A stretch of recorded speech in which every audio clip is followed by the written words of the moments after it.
Hey, what's up, everybody? Anton Kraly here, and welcome back to the e-commerce lifestyle podcast. In today's episode, I want to share with you a few unique ways that we go about finding million-dollar dropshipping niche opportunities. Now, when I refer to niche, I'm referring to a product type, so not a specific product, as in like one SKU number, one item, but to a niche as a whole, a product category. And before I share these methods with you, the first thing you should know is you should be following, regardless of what you do, Module 1 of my Dropship Blueprint. That's the training program you can learn more about at dropshipwebinar.com. But the criteria that I lay out there sets you up for success. So regardless of what niche you choose, you do have a massive opportunity in front of you, again, if you follow that criteria. Now, let's say you do that, though, and you follow my methods for choosing niches, you follow all of my criteria. Again, that's great. That's what you should do, but you won't know how much money the other websites that are already in the space that you want to be in are making. And that's because most companies, I think smartly, do not post their numbers publicly, meaning you can't just go to a random website that sells rugs and find out how much money they're making. So how can you do that, though? Well, what are some workarounds to find out how much money your future competitors are actually bringing in? And in some case, even to find out how much money your current competitors are already bringing in. So the first method I love, I look for this every year when it comes out, and that is the Inc. 5000 list. I'll post a link to it in the comments or description of this podcast. But basically what it is every year, Inc. magazine does a ranking of the top 5,000 companies in America that are growing. And they don't just pick random companies. Like, for example, I would never be on that list because the way you get on there is you have to submit your company to basically apply to be on the list. You give them all your numbers. They have to have everything verified by your accountant. And then based on where you fall in, based on how your business is growing, you can fall somewhere from 1 to 5,000 in that list. Now, the reason a lot of companies do apply to be there is because it does look good to say, hey, we're an Inc. 5000 or an Inc. 500 company. But what's good from my perspective, and hopefully from yours, is you can go to this list, which is published once a year, always updated every year, and you can sort through all of the different categories. So you can do things like retail, and you can look at all of the different retail stores that are on the list. Not only that, you can see the URL for the store, you can see their top line revenue, so how much sales they're bringing in, and you can get a little bit of a kind of background on that company. And what's awesome about this is it gives you data that just doesn't exist anywhere else besides the business owner or the company's tax records, right? The only way you can get it is because they're making it public by choosing to apply to be on this Inc. 5000 list.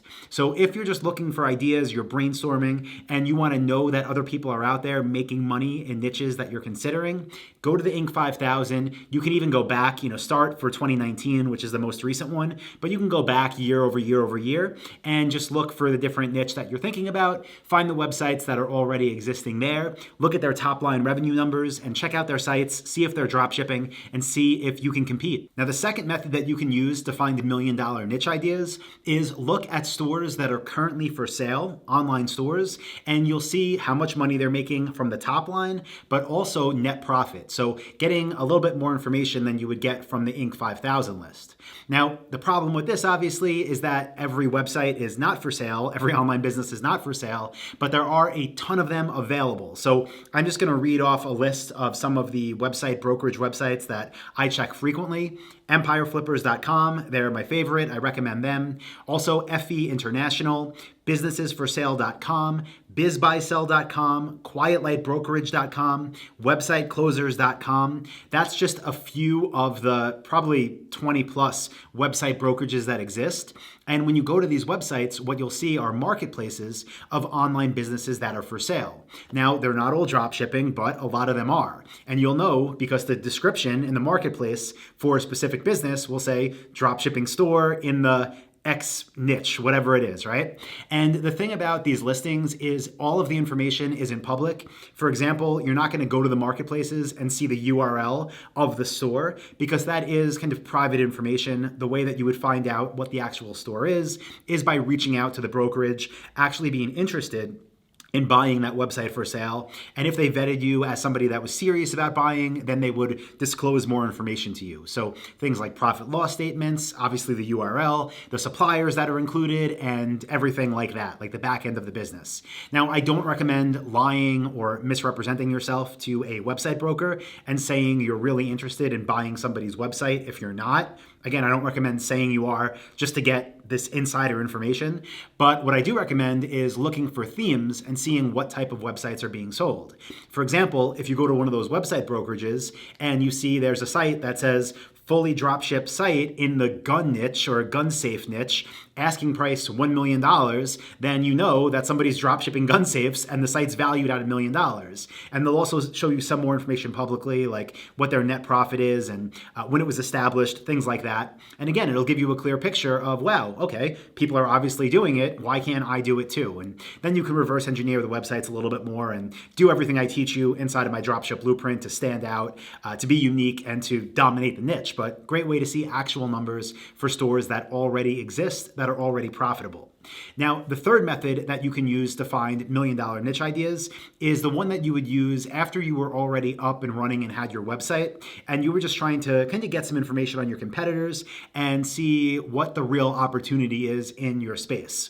So what you should do here, what we do here, is reach out to your suppliers, whoever your rep is at different suppliers, and just have a conversation with them and say, hey, I'm really curious. We know that product ABC is our best seller. We think we could sell a lot more of them, but I'm curious, how many are sold every month, right? So let's just say, making this up, again, you're selling rugs and your best-selling rug, you sell 10 of a month.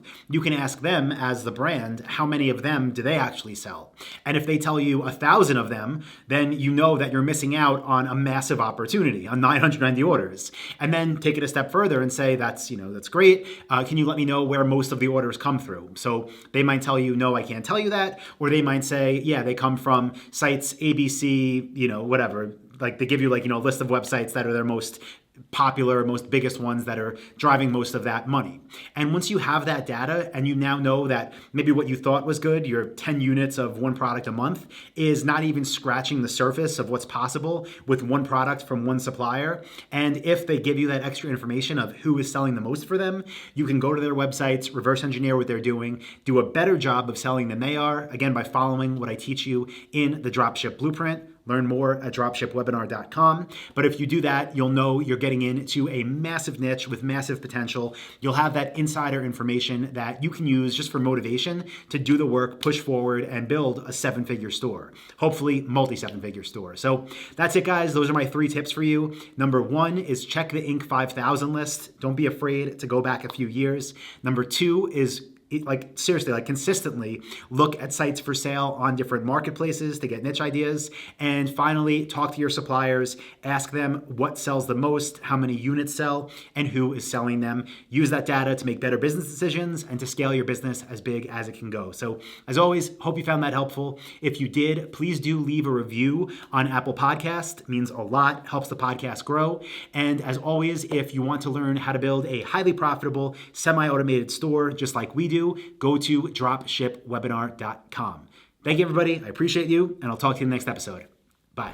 Hey, what's up, guys? Anton here again, and I hope you got some real value out of that video you just watched. If you did, you should definitely check out this one or this video right here. I do 2 new ones every week. You'll see a subscribe button right here. And if you want my free training that is 2.5 hours long of value with 237 niches, click this button right down here. It'll take you to where you need to go.